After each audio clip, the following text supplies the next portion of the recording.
Good morning guys. Good morning guys. Tingnan niyo po yung bahay ngayon ng mga pusa namin bagong gawa. Yan namin sila nilagay. Dati nasa loob sila ng bahay. Ngayon di po namin agad malinis yung bahay. Gawangan estudyante, mga kasama ko halos lahat.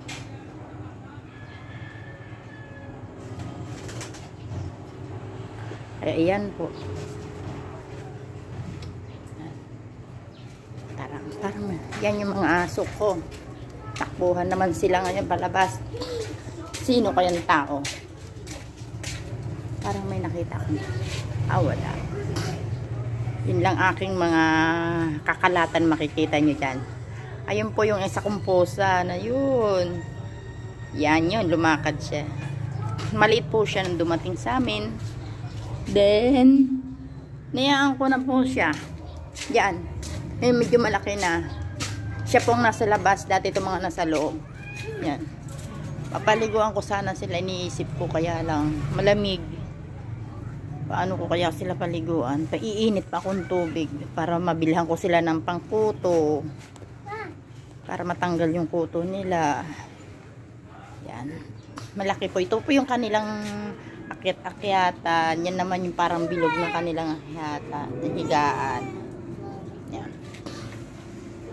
Siguro tatanggalin namin yung isang lagayan ng taihan nila doon pag kasi okay na siguro yung isa para mas malawak pa yung Tapos yun, taas na yung may bakal na yun, lalagyan ko ng higaan nila yun. Para nakaano sila, tungtong sila doon. Astiel! Bulaga! Peekaboo! Palinis po kami ng bahay kahapon. Yan. Gaya po ng dati, ito pa rin. Yan pong aming mga rabbit. Yan, dati ako naman po pa rin ang gumawa niyan eh. Yan sila. Yan.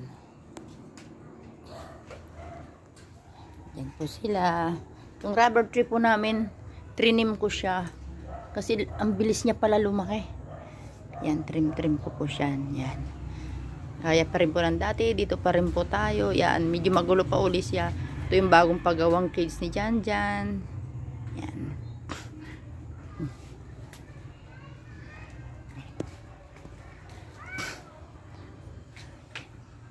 Lalagyan ko po sila dyan ng kurtina para di po sila lamigin. Po ng kurtina. Para yung hangin, di naman sila yung lamigin. Pero okay na po dito kasi malamig. Hindi kagaya doon sa loob na hinihingal sila pag mainit. Hingal na hingal sila. Ayan. Ayan, ngayong summer, kasi medyo malamig po ngayon, paglabas nila, sumakto na medyo naglalamig, lalagyan ko po sila ng kortina. Yan. Hanapan ko sila ng kortina. Astiel, tara na nak! Tara na! Yan po yung mga suka ko. Pag hindi ko po maigilat sila sa harap, hindi ko sila na-display, nandito lang po sila.